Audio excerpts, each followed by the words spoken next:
So if you want to do that, if you want it to look really surprised, you can go ahead and do that. But for most of us, in a resting pose, in a standard pose, our top eyelid covers up just a little bit of our iris. So I'm going to go ahead and do that here. And so let me just work on that. We get that position just right.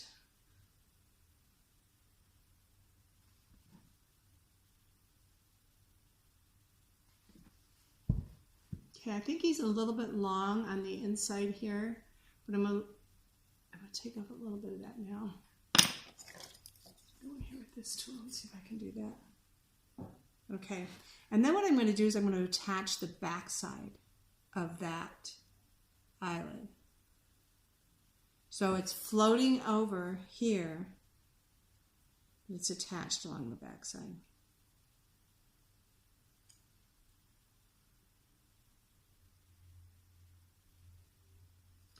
If you float it, it's going to keep it looking like the eye is nice and round, because what we have is we have a clear lens that goes over all of that, that makes our eyelid go around that lens, and we can't represent something clear in ceramic. So by not attaching it, let me see if I can show you that.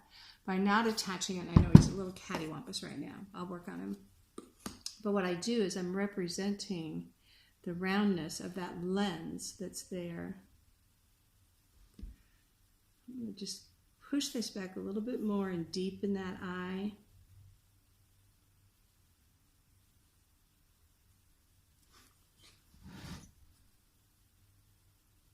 Clean it up.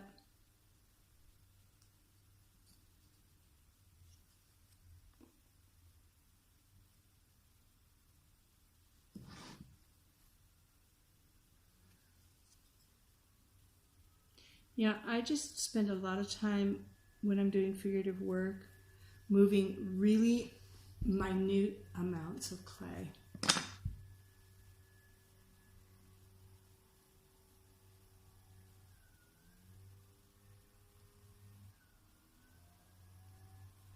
He's a little uneven. He's a little droopy in here. And that's what I'm working on right now, is cleaning that up. And I'm sorry, I need to look at him in order to do that.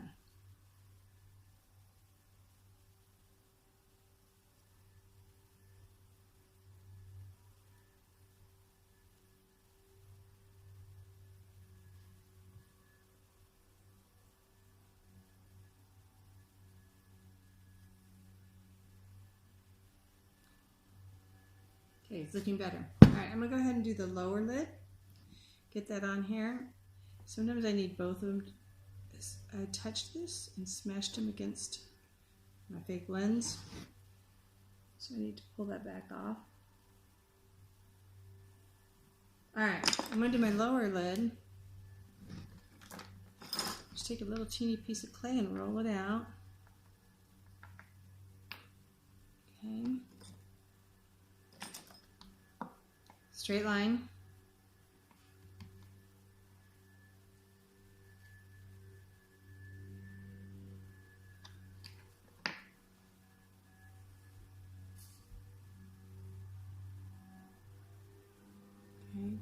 Very thin. I'm going to put it up here and I'm just going to see.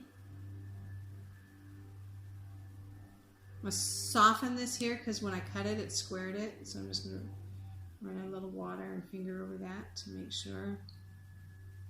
I want it dry. I don't want it to stick because that's the part that's going to float over the lens. But just put it down here really quickly. It's a little big.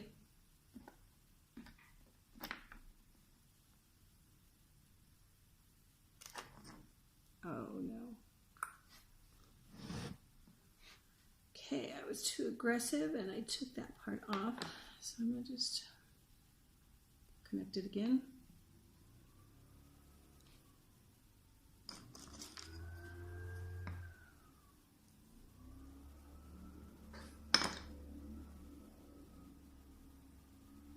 Okay. Let's see how I'm doing here.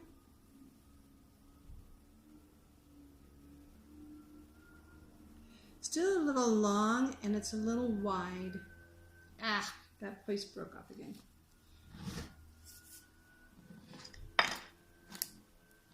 I like my little big pen roller. I'm really getting my 19 cents worth out of this pen. All right, it's a roller, it's a carver. A little bit of everything.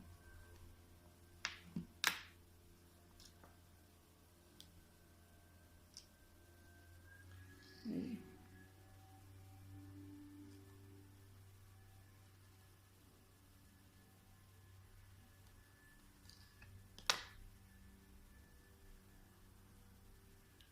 Soften that edge.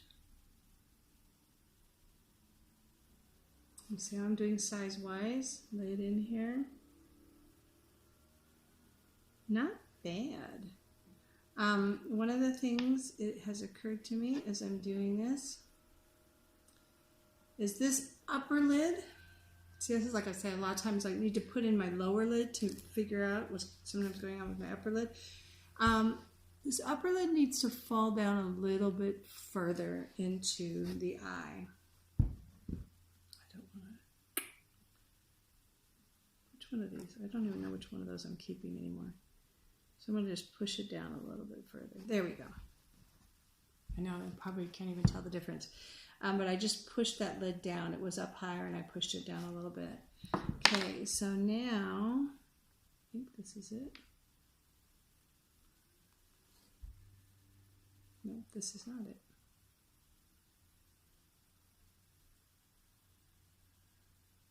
This one is it. With my lower lid, the lower lid just grazes the bottom of my iris, okay? Now, if you wanted, you could do eyes closed or you could do eyes half closed. You know, there's a drowsy eye.